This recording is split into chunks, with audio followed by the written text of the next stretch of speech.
prank. I was editor of Stuff Magazine at the time, and my PR company, or whatever, Stuff Magazine, pitched this idea of like, what women should wear at work. And they accepted it, and so we had all these models show up in negligee. And so they'd be in the back, so I'd start off, go, high-paced executive lifestyle. You need to dress for the role you want. And this woman comes out in negligee. And then it would just be different types of jobs, but it was always the same. They did not like me. But that was in the day of like Barbara Walters and Star Jones. Yeah, I don't even know if, I think Joy Behar was only in her 80s. Back then. It was excruciating, the audience. It's the worst audience you can imagine. Imagine actually taking time out of your day to go and see The View live. Yeah. It's either that or assisted suicide. Okay, in contrast, you built the #1 show in late night by being the opposite of everyone. I don't think this applies to this crowd, but for folks who only know like the legacy late night host, what is Gutfield? Man, that is a great question. I've been doing it now for 5 years and I don't know what it is. I would say that it's, the thing that I noticed at the time was how miserable all the comedians were, and they weren't funny. So I decided that no matter who won, in this case it was Biden, it was gonna be a fun show that spoke unspeakable truths. And my goal with the show, and I'd been doing Red Eye in the 5, and then I was doing Gutfeld on Saturday nights. My goal was, cancel culture is gonna come for me. I'm gonna make it as easy as possible. So I came up with this strategy of sharing the risk.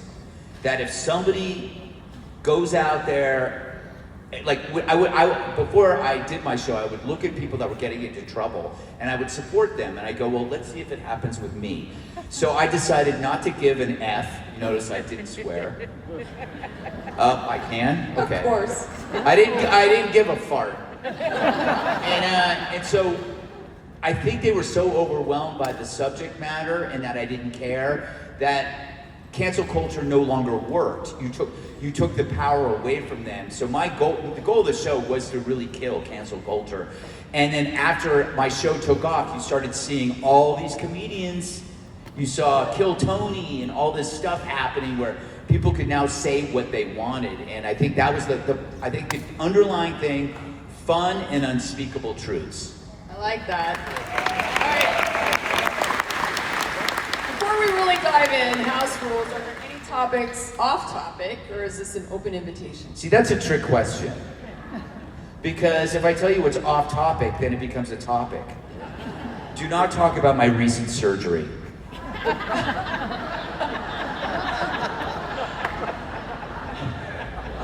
What was your reason? Here you go, see? I was like, is this I told you. It's very hard to get a reduction. Oh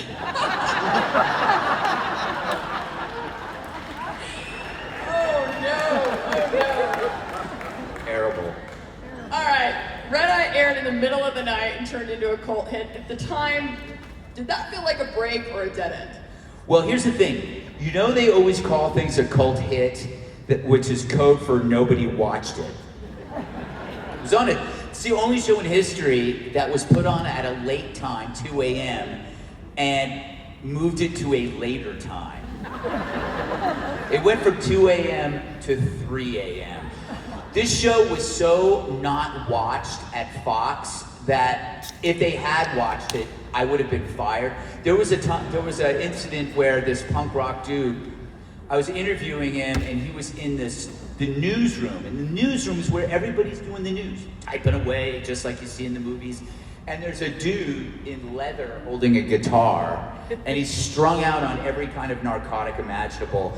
And at the end of the segment, he sets his guitar on fire. He pours lighter fluid on it and then sets it on fire. And I'm in the studio and I'm just seeing my entire career go up in smoke. assuming I'm going to be fired, the next day I go to see the executives. They want to see me about something. And I go, here it comes. They didn't even watch. They had no idea. I go, I guess this is about what happened in the newsroom. And they go, well, what are you talking about? See, never bring up something you don't want to talk about. And I did that then. But it was like, it was like the show that was on when the adults went to bed. Like, it's like we took over a studio. We did not know what we were doing. In fact, when I showed up for my first day at work, I had an outline for the show. And the executive just looked at it and he just kind of like put it off somewhere and he goes, okay, so here's what you're gonna do. The news. Do you know anybody that can be on your show? And it's like, what? It's like, and I assumed it would start in like 3 months. And they go, you're starting on Monday. And it was like Wednesday. I had no idea what I was doing. And so I had to call people like this guy, Bill Schultz, and this guy, Andy Levy. I didn't even know this guy, Andy Levy. He left comments on my blog. And I hired him. It's the only job in the history of the world where somebody who left comments on something got something out of it.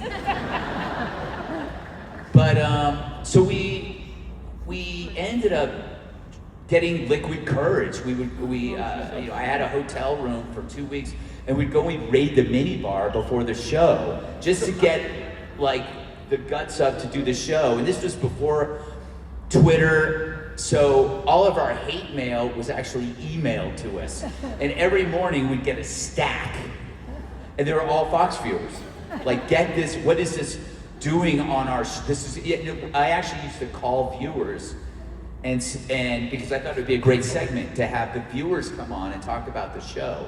And they hated the show so much they wouldn't do it. One woman said I was gonna rot in hell, so I called her and I said, why? And she goes, you are doing the devil's work. And I realized I couldn't convince her. But we've now been married for 20 years. Amazing.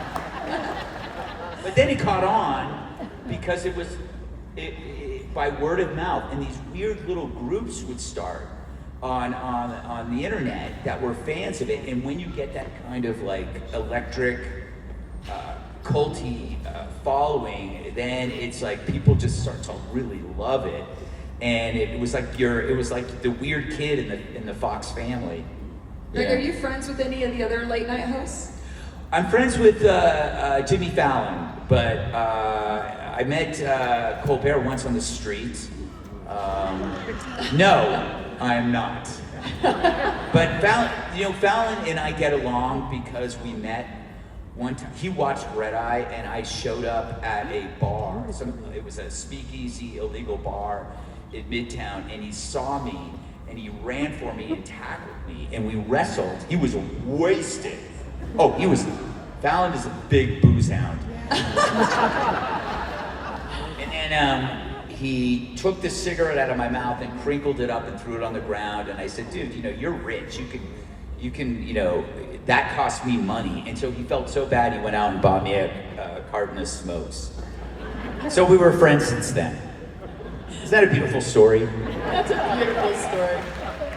So, a while back, I've been in politics for a little while, about 10 years, conservatives were not considered funny. Like, we were considered boring, stale, like, bleh. How did you flip that? Like, was that in your mind that you were like, I'm sick of us being seen this way? It's so unfair because let's face it, Lindsey Graham is hilarious. Unintentionally. But a long time ago, I wrote an article called The Dean Wormer Effect. And I don't know if you remember Animal House. Yes. So you had Dean Wormer, which was the villain, the dean of the college, and you had the fraternity. I can't remember what it was, the Delts or whatever, but they were the Animal House. And we are always in entertainment and in media and in the arts. We are deliberately portrayed as Dean Wormer. Like, we are the fuddy-duddies. And it's not true, but it's something we were just saddled with because we make the money, we build the things. And the other people, the left, were the radicals. They were edgy, they were having fun. And I wrote this article called The Dean Wormer Effect, which my goal was to flip it. I didn't know how long it was going to take, but I was going to expose the real truth, which is that we are the people who know how to have fun. We just don't need to tell everybody about it.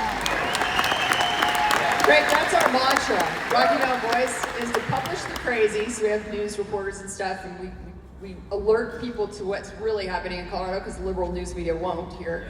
And then we also, our second mission is to make it fun, make it damn fun to be a conservative again in Colorado. Well, it's, you know what? It's not like you're promoting conservatism. You're attracting it. And how do you attract people? You have to get them to want what you have. And if you're a miserable person, why would you want to be that? And I think this might have been an issue with conservatives being very serious, but I never experienced that. I was a fan of P.J. O'Rourke, you know, in the 70s. I liked the Republican Party reptile kind of stuff, and all the guys I knew were fun and smart and funny. But you started to see with the politically correct movement and the woke movement that these people were really miserable. And if you look at the stats, they have the largest demographic of mentally ill people because they're like constantly thinking bad thoughts, and they denigrated people who were optimistic or positive. And it's like, well, you know what? Sooner or later, they're going to realize that's a dead end, and they often do. A lot of people, I mean, I was a liberal until I wasn't. I was like, why am I doing this to myself? How old were you when you converted? I was a freshman at Berkeley. So I was a liberal in high school because it was easy. It was before they had the phrase virtue signal, but I got the accolades from the teachers who were very liberal because if I said, no nukes, I didn't have to do any homework. And then I get to Berkeley and I met the real radical. And I go, these people are useless.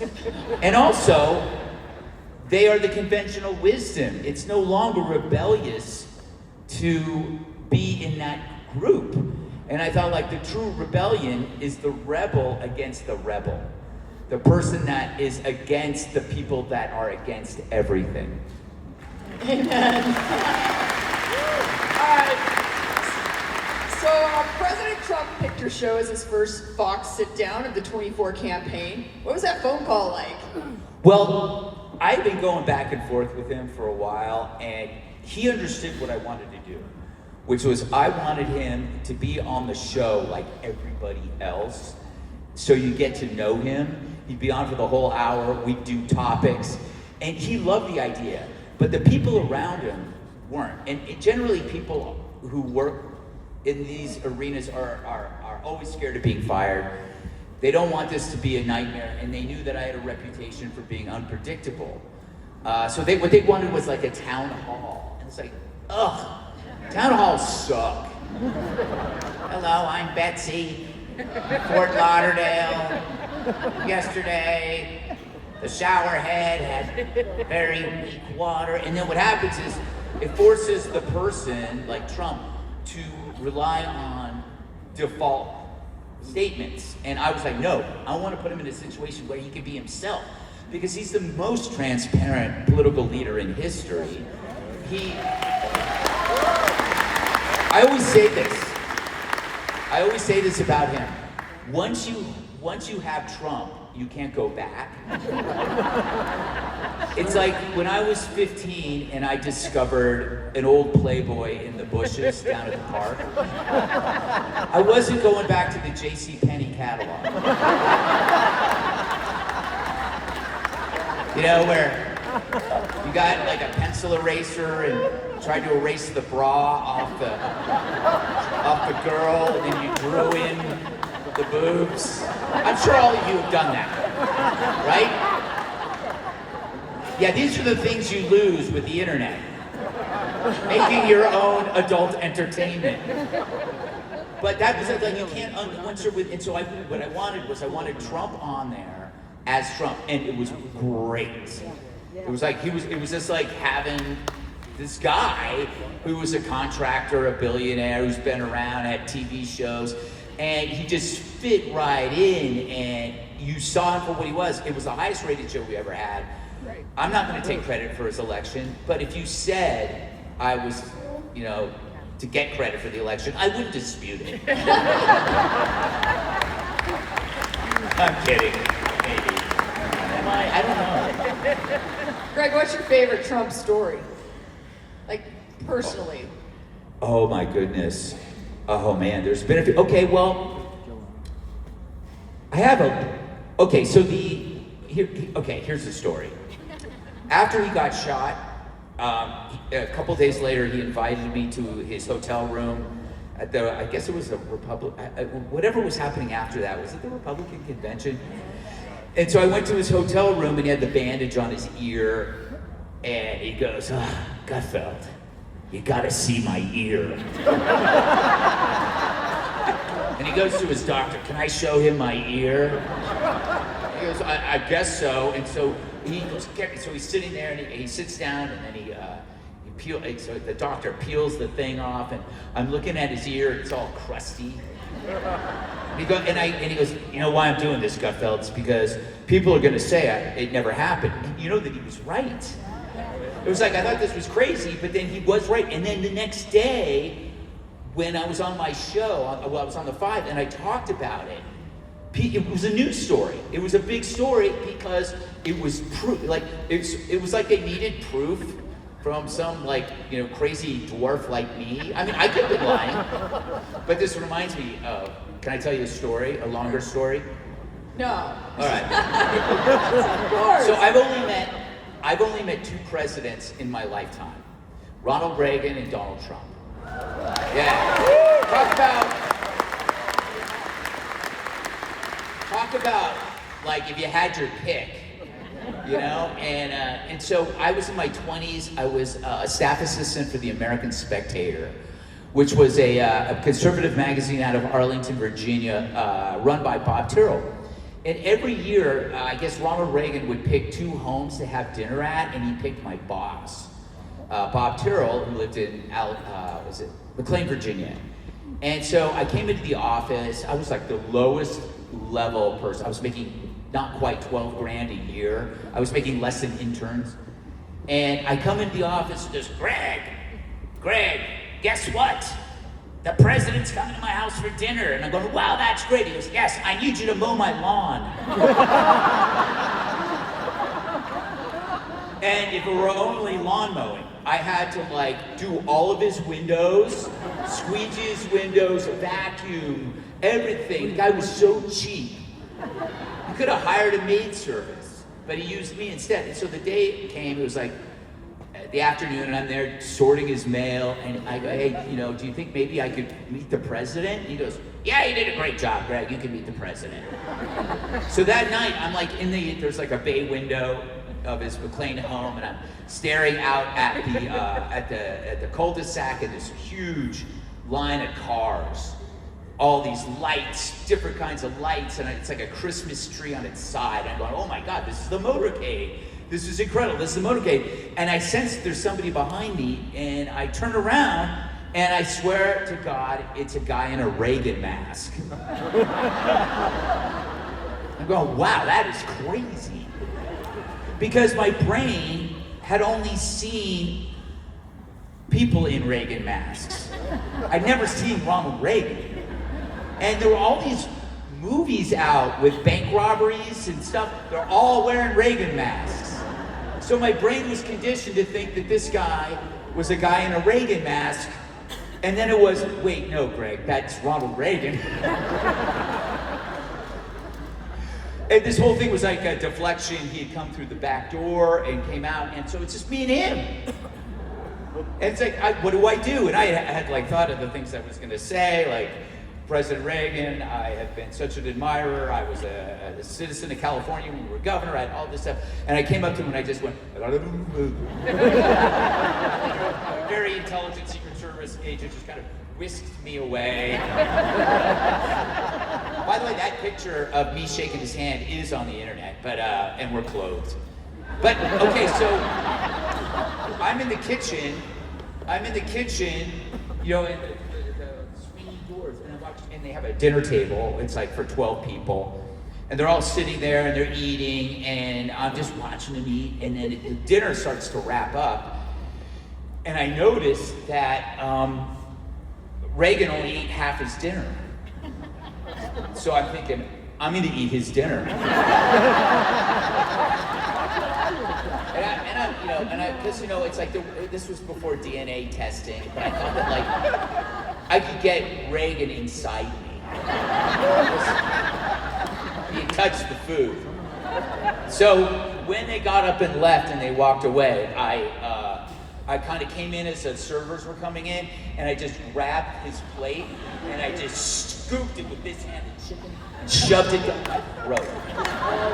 Every bit of it into my throat with mashed potatoes on it. And I was just going, I literally have history inside me. And then I came back, and so I'm like thinking, I think about that. These are like really weird bookends.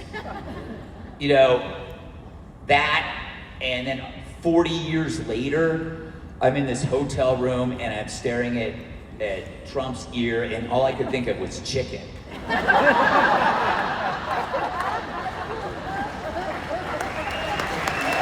Thank you. That all happened, by the way. And I agree, people did not believe his ear, and they didn't think he really got shot. They don't believe, like, I mean, part of it is we live in the internet world where stories, a crazy story can pop up and then you get 1,000 people agreeing with it. But I thought, we saw it. We saw it happen. And still, they were going to come up with a way of saying it didn't happen. I think it was the press that said it was, that was glass from the teleprompter or the shield. It's like, no, he just moved his head and almost died, and you guys are trying to play it down as like it's not a big deal. Well, that's the perfect entree to the next question. So you've made a career out of needling the mainstream press. I think we had 40 press passes issued for this event, because the liberal media doesn't know what to do with us. That's more than I expected. It's the whole media. I think we've got 5 conservative outlets in Colorado, but I ran for governor. I got the snot beat out of me by the press, so it ticked me off. So I started Rocky Mountain Voice to tell the truth about what was happening in Colorado. Yeah. So I have a question. Do they know they're the joke yet? No, but I think they've learned that they're irrelevant. The media is an amazing being because it's the most self-serious, self-seeking, egomaniacal group of people you will ever meet. And they have to believe that they are important because they dress terribly, they're out of shape, they don't make as much money as the people they're covering, so they make up for it by thinking that they're doing some kind of amazing work. And yet, every single one of their opinions is exactly alike. And when somebody dares to stray, whether it's like somebody like a John Stossel or whatever, they kick him out of the clan. But they are, to me, the most comical profession ever made because of how much they take themselves seriously, and they have no idea how they're viewed by the people who watch them. Nobody, like when Don Lemon or Jim Acosta left CNN, they thought that they had a following. Like, they think they're like, you know, love them or hate them, Tucker Carlson or Megyn Kelly. They left Fox and they got millions of people to watch them. But that's not the way it works with conventional media. Nobody cares who you are. The only reason why they knew who you were is because you were on CNN. Once you leave CNN, you're nothing. But now even CNN's a joke.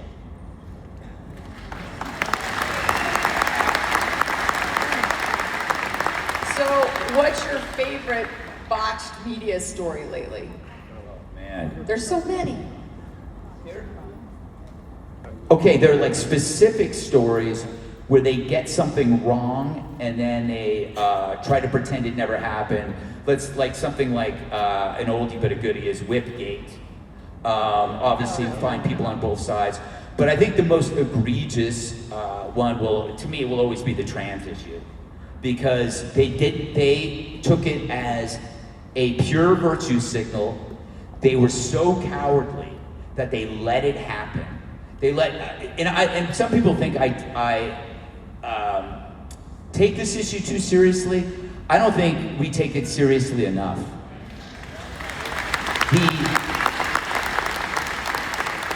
If they can get you to deny biology, if they can get you to deny what you see with your own eyes, then they can get you to deny anything. And it was a marker of fear that if you say, oh yeah, children can have sex changes, then they know that you're terrified. If you could say, yeah, men in skirts can play high school volleyball, then they know you're terrified. Because if you're willing to give into that, this is why when you see these Trantifa, they're insane. Because they believe they can get away with it, and they're completely shocked when they're punished. Or when you tell them, and then again, I go back to what I said about, what did I say? If you, about cancel culture, if you come at them, they run away. Because they're relying on you being intimidated by their irrationality and their mental illness and their mental instability. I'm so crazy, you're not gonna come near me. And I'm like, no, you're a dude in a dress. You don't scare me. So I think the way the media allowed that to play out, to create a hoax of transphobia, to say that if you don't believe a man can become a woman, you're increasing risk of suicide. There is absolutely no data to support that. There is data, however, that if you change the sex of a child, they're more likely to develop severe depression and become suicidal. These people, they have I hate saying they have blood on their hands because it's a cliche, but the doctors that are involved in this should go away for a long, long time. Obviously, Biden's brain is a big story because, again, if we pointed out that he was not fit to be president, we were attacked. And now the people that deny that are saying, wow, when did they know and how did they know? Jake Tapper putting out a book. It's like, what, you guys think we're as stupid as you are? That we don't remember what you said? That he was, sharp as a tack? By the way, Joe Biden is the only person in history to be a complete basket case in public, but then sharp as a tack in private. There is no example in history. In some cases, it's the reverse. You might have an entertainer, like a Larry Gatlin. Somebody who is great on stage, but a basket case behind stage. I love Larry. Larry and I go way back. I was trying to think, is there anybody who was like a mess on stage and normal backstage? And I could only think of one person, Foster Brooks.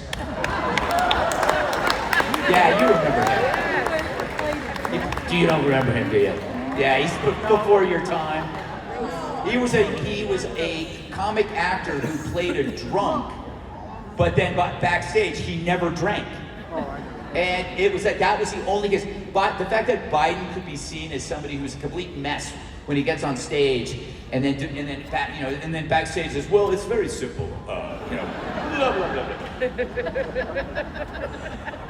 Okay, so what are some tips on dealing with our lovely liberal media here in Colorado on the ground for activists, for our candidates, because they're getting hammered right now?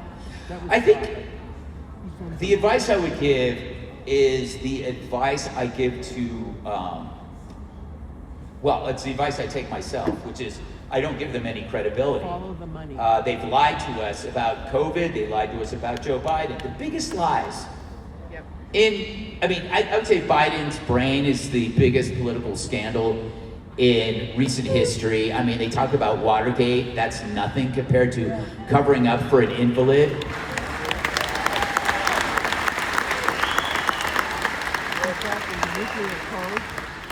You know, he was an empty vessel they put forward so they could fill him with radical ideas. I mean, this guy loved trans like it was ice cream.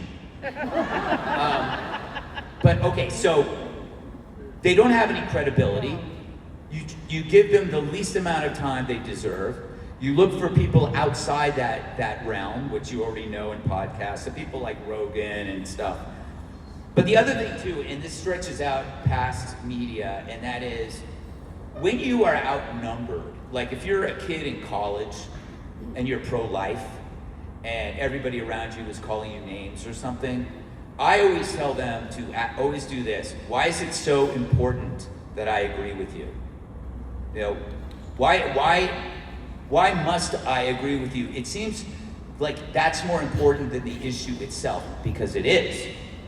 Generally, when somebody is upset about you for disagreeing with them, it's because they know that they might be wrong. Why else would they be so upset when you have a different opinion and they get so angry? Generally, when you have a difference of opinion, you can maintain your civility because you're going to talk about the issue. They can't, because to them it's a personal affront. The way to chip away at that, so they think about it when they go home, is like, why is it so important that I agree with you? Why is it so threatening that I don't agree with you? Just think about that. Just answer that question and answer it honestly. And generally that will mess with people. And I did that, I used to do that when I worked in the media, which is like, why do you care that I don't agree with you? If you're so confident in your belief, and I do that when I'm being interviewed with people. I go, because I will be, you know, they'll bring, do you really believe the things you believe? And I go, well, be specific. Because that's a cop-out. You're assuming that you are sincere and I am not. So tell me what it is that bothers you. Well, you don't believe that men can change into women. And I go, that's right. Why does that bother you? Why does it bother you that I feel that way? Is it because there's something in you that knows biologically and morally it isn't true? Was that what's driving it? And is that why you need coercion? You need to compel people? There needs to be, for the left-wing ideas, which many of which we know are misguided, they need to compel you to believe, because reason doesn't work. Great answer.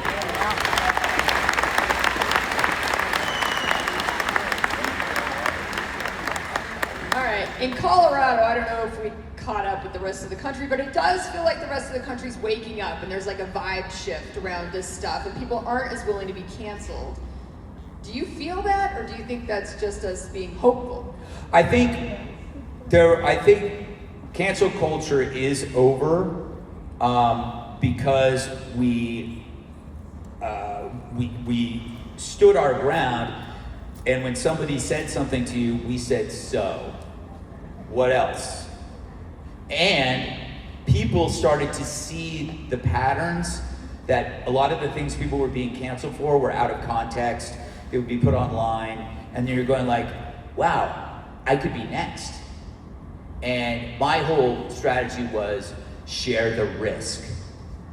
You know, if you get in trouble, I back you, you back me, and that's what caused them to receive. They're still gonna try. They still take my stuff out of context. But I now do things on purpose to trick them into stuff, whether it's with wordplay or something that sounds like I said something that I really didn't say, just to mess with them. And I've noticed that their impact just gets smaller and smaller and smaller. People now know that it doesn't carry the currency it does, but it doesn't carry the currency because we were putting the cost on ourselves, you know? And also, if you get fired for your job, generally the person that fires you will end up getting a blowback because this person said they didn't want to put a pride flag on their desk. They get fired. Well, then the word gets out. Who did the firing? Then that person has to answer to it. And then the solution is no pride flags at the workplace, please. And so the solution is This was a mistake to get politically involved. Now we're going to get politically uninvolved. So, Mondami's making a big wave in New York and across the country, right? With these mayors getting elected, or a lot of people getting elected on this communistic wave. I don't know what to call it, but Yeah. How is it affecting New York in your day-to-day life since you live there? It hasn't affected our lives day to day, but it's scaring people because of these 3 new socialists that won. And cities like that create a false sense of security. Because what can they do? We have our restaurants, we have Broadway. I mean, what can the socialists do? Well, all the wealth leaves, and then there's no more nice restaurants. And pretty soon you're going to see landlords bolt because you put freeze on rent. That's not a freeze on rent, that's a freeze on income. That's socialism. But the one thing the point I've been trying to make is that when you call out a communist or a socialist, it doesn't really matter to them because these ones are okay with it. They're not like saying, no, how dare you smear me? It's like, yeah, so what?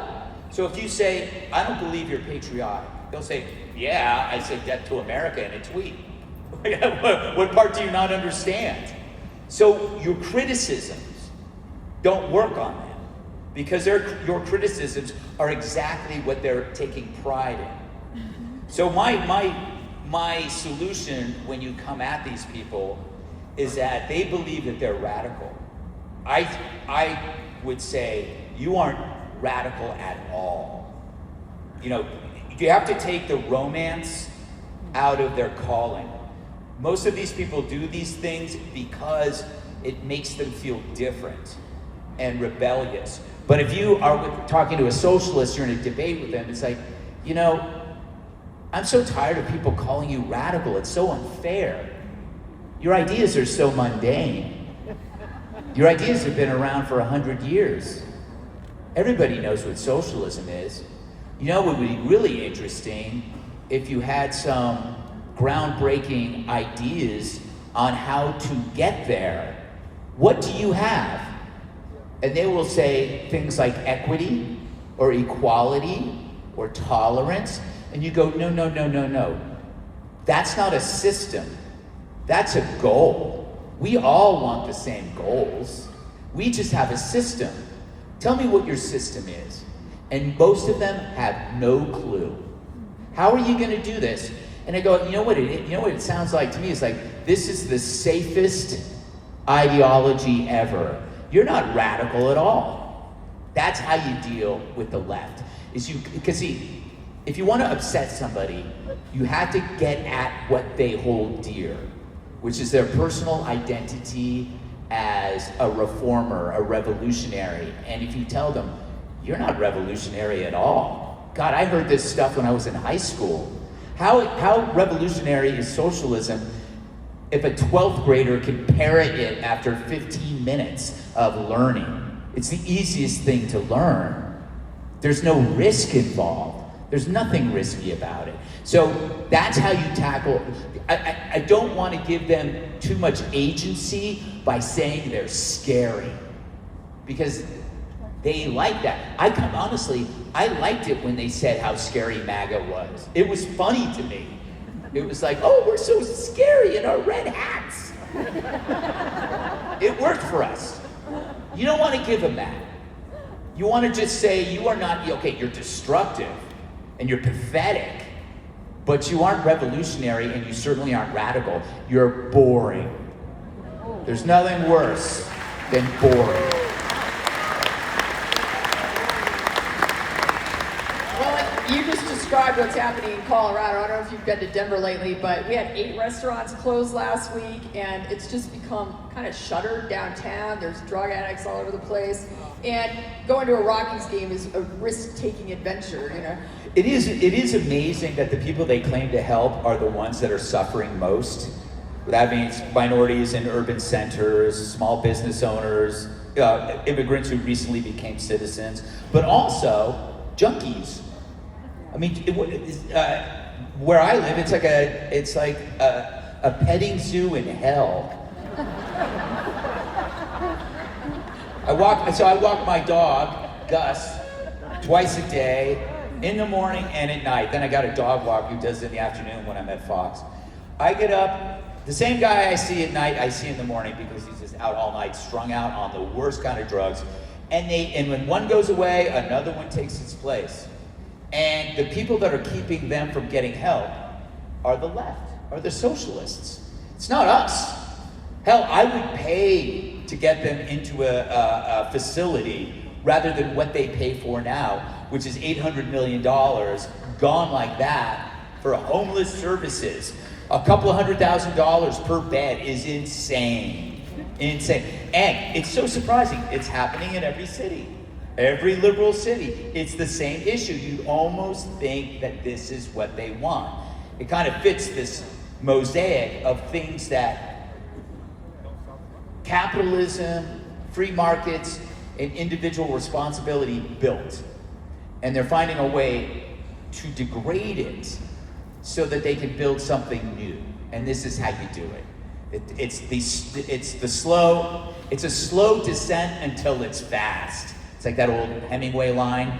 I was broke. It took me a while to get broke, and then it just happened all at once. That's kind of what is happening in our cities. I swear to God, I can't tell if the people I see are dead or alive in the morning. And then they go, remember the big virtue signal? Narcan. Everybody's going to have Narcan. So then it's your job. It's your job to revive the OD, who then is mad that you revived him because he was enjoying himself. And then what does he do? He does it again. They showed that they couldn't figure out why the overdoses increased in Portland, Oregon. And it's because one guy went from one overdose a day to two. Because he would get overdosed, then he'd get revived, and then he would do it again.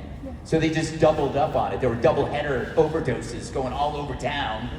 And the solution was, it's on us. You would see Narcans in restaurants. That's our job. That's not our job as taxpayers. The job is to get them off the street. The other thing that kills me is how they make the idea of a sanitarium something that's like a horrible thing. No, a sanitarium is designed to get them out of high-stress areas. What is the worst thing you could do to a crazy person? Put them in a crazy city where there's noise, fast-moving vehicles, people screaming. You get them where there's all this research about rural areas, trees, grass, is beneficial for people with mental illness. That's why they were there in the first place. But somehow we haven't forgotten.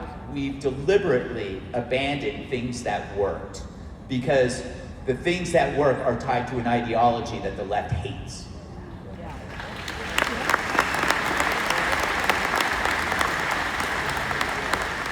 So, Greg, you mentioned Gus, and you have a new daughter. Not new, she's 16 months old? Yeah, she's already learning to drive. How is that? Okay. So, I worked as an editor at Men's Health magazine in the 90s. I edited the magazine in late 90s. And I used to hate when men would have their first child because they acted like they were the first person that it happened to. Oh my God. It's like the world has opened up. This beautiful thing of life. And I go like, no, dude, you're writing 10 tips to flatter abs. That's what you're doing. If I get another The Joys of Fatherhood story again, I'm gonna throw up. And then of course, I'm 60. And I have my first kid, and I'm like, oh my God. Oh my God. This is the greatest experience. I waited a long time because I figured I'd be a lousy dad until then. And I think I was right. Because you cannot be selfish and be a dad. And I was I would say obviously in my 30s and 40s, I was a pretty hard drinking, hard partying guy, selfish person. Then you get into your mind that you can start listening to the narratives. Oh, it's so expensive to have a kid. Well, 7 billion people have done it, so I don't think it's that expensive. But you go like, oh, I live in the city, it's so hard to have a kid. You start creating these narratives because it's a cop-out. I fed all those narratives, and then I was born into the idea, not born, I came to the idea that I'm just not the guy that's gonna have kids. And that's okay, because you know, Greg, my books, those are my children. People say that. You'll hear authors say that. You know, my movies, those are my children. No, they're not. That's still about you. It's still about you. And when you have a child, you realize that the secret to the universe and the secret to life is that it's not about you. You have to get out of yourself. And I think I was just terrified of that idea, and then it happens, and I don't regret waiting this long. I'm sure my wife does, but if you just go by the simple laws of life, if I had started earlier, I wouldn't have Mira, and that's kind of the trick that life plays on you. It's like, I have a baby at 60, it's Mira, boy, I wish I could have 4 of them, and I'd started at 35, but then I wouldn't have Mira, because that's the way science works. And there's no way in hell I would make that trade. I'd rather have 1 Mira than 17 Freds. And it's amazing. It's fantastic. I think about this a lot. That like I look at a lot of, and this is going to be a lot of young people are narcissistic. They're wrapped up in themselves, and they're in therapy. They're playing video games. I see 40-year-old men on skateboards and wallet chains talking about like Duke Nukem. That's my outdated reference to a video game. And they do. I don't want to have kids. I don't want to settle down. It's not the settle down thing. It's the meaning of life thing that all these people are missing, and that is why they're so screwed up when they're taught. They don't understand the hierarchy of needs and the hierarchy of concerns about life, because they don't have that thing that tells you all this other shit is bullshit. Stop running to the quad to scream about Gaza.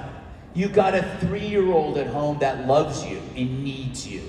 And I think the building of that connection is lost among so many people that they have not only they have no idea, they don't want to have that idea. And then when they do, it's like, holy shit, I've said this recently, I was wrong about everything. Everything. And the other great thing about having a kid when you're 60 is that Tucker told me this. He said like when you have kids, it creates a weird kind of immunity to, like, your body wills itself to live longer. I don't know if that's true. But like I get up in the morning and I'm like I'm ready to go. As long as my wife changes the diapers, I am ready to go. The hard part is Gus and Mira, because Gus is a Frenchie, and he had to get used to no longer being king of the house, and he's also a protector. And then she's like terrified of him because Frenchies are. Does anybody have Frenchies? Yeah. Yes. Oh wow! They're ugly but adorable. They're ugly but adorable. They're clown faces. And what were you scared of as a kid? Clowns. You got this little hairy clown chasing you around the house. And I have to think about it. This would have terrified me. But now they're best buds, which is good. That's awesome. All right, Greg. We've had so much fun having you here. This has been wonderful. That flew by. I want to wrap up with a fire. It's so much easier when just I'm the one talking.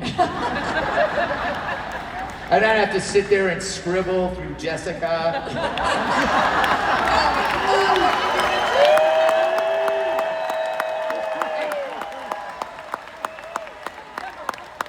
If you went to a James Bond movie, you'd be really pissed off if there was no villain. It'd be really boring. What do you guys like behind the scenes? Are you? I know people don't. We're not like The View, where they don't talk to each other. We know each other. We're friends. Jessica lives like 4 blocks from me. I've known Dana forever. Harold is amazing. Jesse, I hated when he was on O'Reilly. I couldn't stand the guy. Most punchable face on earth. Then he gets in the 5 and he discovers his self-deprecating gene.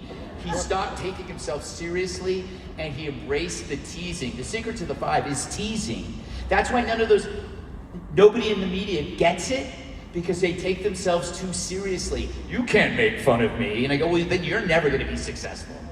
You got on the 5. That's all I do it's homeroom. All right, we're gonna do some rapid fire. We got 7 minutes left. What's the most overrated thing in America right now? Pot. That's good for Colorado.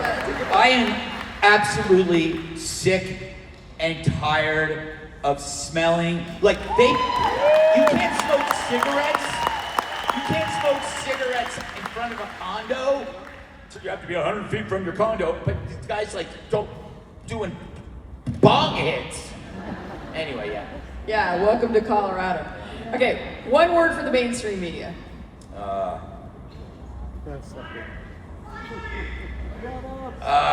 that's already taken, fake.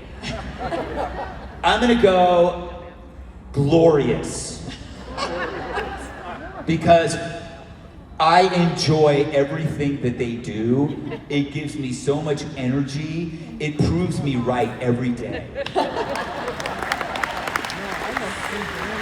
All right, who's the funniest person at Fox who isn't you? Ooh, that's a tough one. Kill me. Now that's funny. I'd say Jesse on the 5 is pretty funny because he's like Fred Willard. You remember him? Where Fred Willard plays Fred Willard, when Jesse plays himself, it's the best. Kat's hysterical, Tyrus is hilarious, Kennedy is hilarious. We have a funny network. Yeah. Fox is the fun network. Yeah. All right, which one has more chaos backstage, the 5 or Gutfield?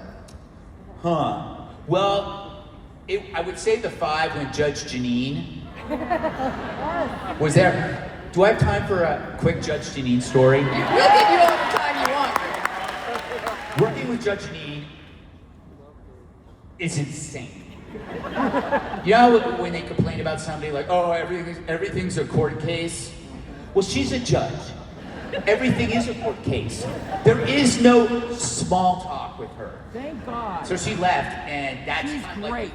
It's gotten calmer. But there was this one time. So let's pretend you're me. It's 15 minutes before the show. She comes in. Hey, Greg. Now she puts criminals behind bars. And I go, what are you looking at? He goes, you're wearing black. And I go, yeah, so? She goes, all black. And I go, yeah. She goes, you never wear all black. And I go, yeah, I mean, I do. No, you don't. And I go, yes, I do, Judge. I know what I wear. You've never worn all black. And I go, I think I know what I wore, Judge. She goes, no. You've worn a black shirt and blue pants. You've worn jeans and a black shirt, but you've never worn all black. And I go, yes, I have worn all black, but I don't care, okay? What's the big deal? She goes, I don't care either. But you wore all black. And then she just walks away. 2 days later, I'm sitting there. She walks by. Hey, Greg. So, I went through the last 3 months of 5 introductions. You never wore all black. Some intern go through all the openings of the 5 to see what I was wearing. But anyway, to answer your question, it's very mellow. There's only 2 minutes. I taped Gutfeld right after the 5. I come down, I get mic'd up. There's no time in between, which thank God is good. And the 5, we're just mellow. We're mellow. We don't talk about politics or anything. Nothing. We don't. One word you'd cancel from the language forever. Ooh, 100%. Unpack. Let's unpack that. Problematic. Oh, that's so problematic. That's how they got to fire you. They never said what you did was wrong. They would say, oh, it's problematic. I hate any word that comes out of human resources or DEI.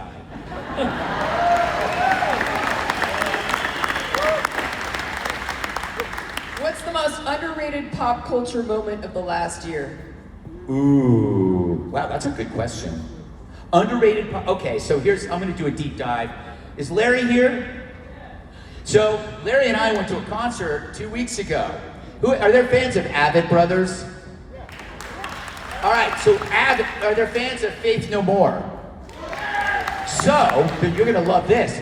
Mike Patton from Faith No More joined the Avid Brothers and put out a record, and it's amazing. So you got this metalhead and these Americana performers, and they put out this insane kind of like retro 70s country rock album. So good. It's called Avid Patton. And me and Larry, we went and saw them in New York, and they were doing Roger Miller songs and then Faith No More songs and Mr. Bungle songs. It was insane. That's my pop culture moment. Buy the album.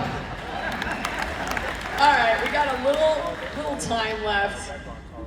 What's your final message to Colorado? We're very sad. We're getting the snot beat out of us in the elections lately. The last 10 years, I'd say it's gotten very blue. We're blue because of it. How blue is Colorado? Is there like areas that you can go to that are outside the blue area? Right here, Douglas County. That's why we're here. Build your own red city. Build your own red city. And then you have a sign right there. And you have it painted blue.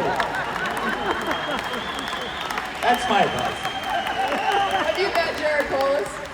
Who? Jared Polis, our governor. I know the name. I think he said some silly things. He has one a lot. Oh, yeah? Yeah. She's from Colorado. Yeah, she is. Are they like pals? Well, yeah. I didn't get on her show during the governor's race. Should I give her the cold shoulder? Is that what you're telling me to do? Okay. No, I loved him. She's great. But yeah, give her a hard time, Greg. Well, he's probably really boring, though. He's very boring. Yeah, they're all boring. That's how they get you. They bore you into a sense of compliance. Wait till you see the governor candidates right now, Bennett and Weiser. They are boring times 10, like times 100. Oh my gosh. We need to clone Trump. That's going to be very sad. If only he had some kids. Which one do you think is going to come up? Well, of course, Barron, no question. Right. I don't know. I mean, they put that family through hell, but something tells me that they really feed off conflict. Trump's the only person I've ever met in my life who gets energy off of chaos. You know what I mean? Most people steer away from it. To him, it's like unleaded fuel. It just goes, shoot me and it makes me more excited. Yes. Yeah. Well, Greg, it's been such an honor. We adore you. Thank you. So This was great.